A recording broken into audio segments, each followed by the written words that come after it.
Hello and welcome to this introduction. My name's Barry Beckham.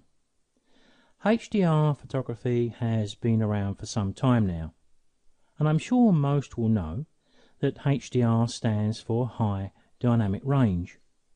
So is this some new fad that photographers get enthusiastic about, and then it dies a slow death slowly later? Well, in some respects, I think we could argue that HDR has already been through that phase. And by the way, you're looking at some HDR images now, shot back in 2008. So these are not up-to-date ones. We'll come to those a little later. These aircraft images were shot at the Imperial War Museum, Duxford. So if you're in the UK and close by, well worth a visit.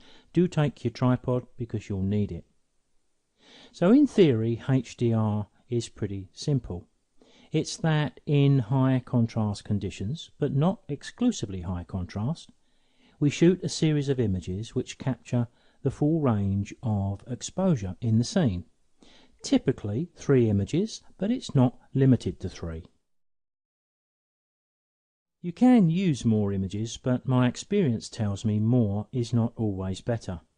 The deciding factor has always been that we ensure we have the highlights recorded well in one image and the shadows in another. We could use 2 images rather than 3 if we wanted to, especially if those 2 images cover the exposure range we need. The images we shoot can be shot handheld, but we must take reasonable precautions to avoid any camera movement. But you're not going to be entirely successful with this.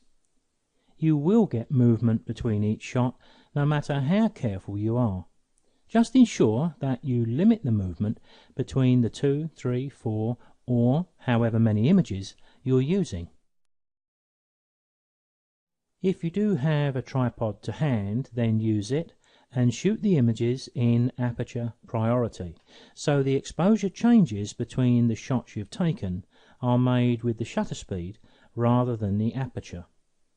Auto exposure bracketing is perfect for this, with 3 shots between 1 and 2 stops between them, but if in doubt, do 2 lots, one set of 3 images with 1 stop between, another set with 2 stops between.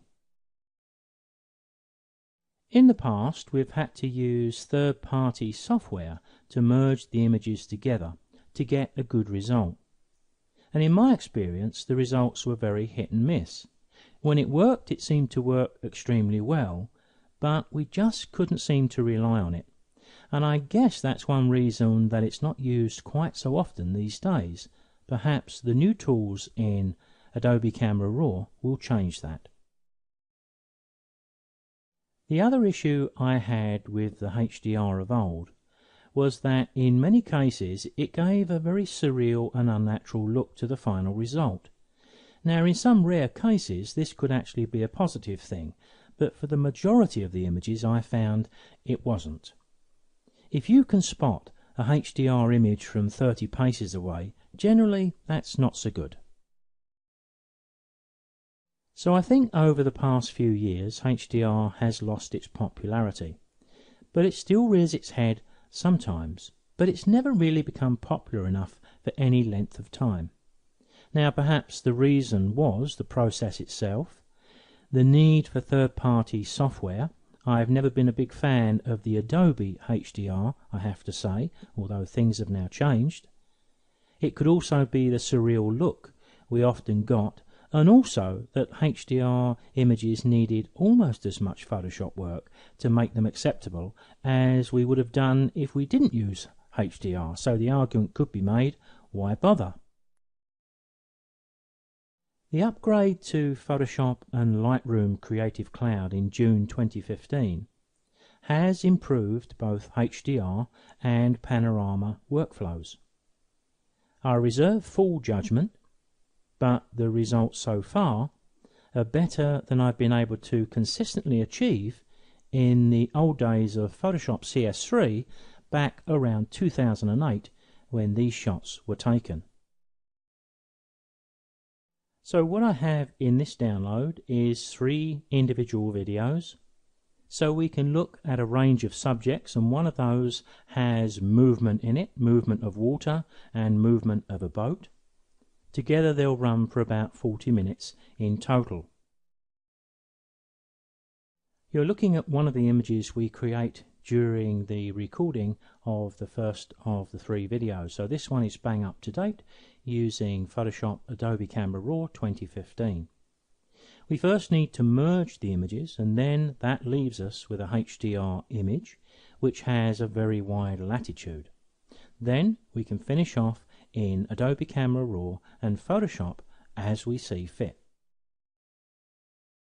This is another result from the third of our 3 videos, where we've got movement in the boat from right to left. Not much, but sufficient in the past to have caused us some difficulties, but it seems to have handled it reasonably well here.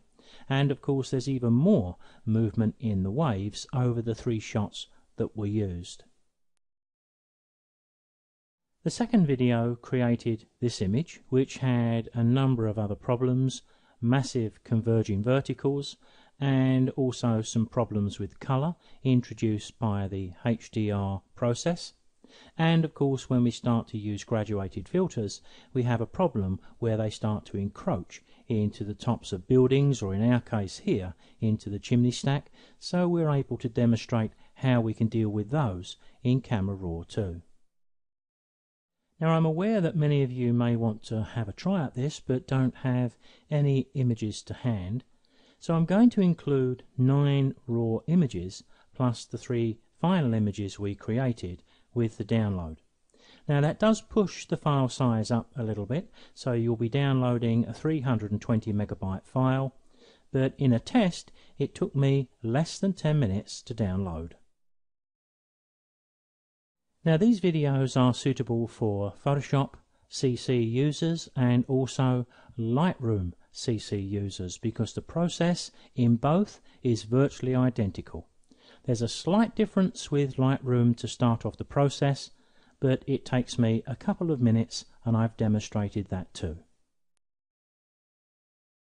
So here we have high dynamic range photography in Photoshop and Lightroom Creative Cloud. To locate these videos online, go to our website www.beckhamdigital.com.au or just .com. Put HDRCC into the search field at the middle top of the page and you'll be taken straight to it.